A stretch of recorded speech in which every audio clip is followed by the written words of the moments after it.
تعالى مع بعض نجرب letter E. letter E makes sound letter F makes sound هواء above air voiceless طبعا.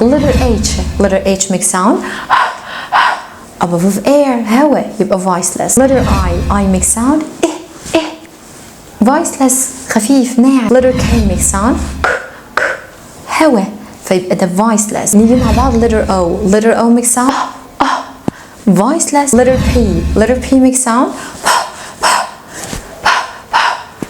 voiceless.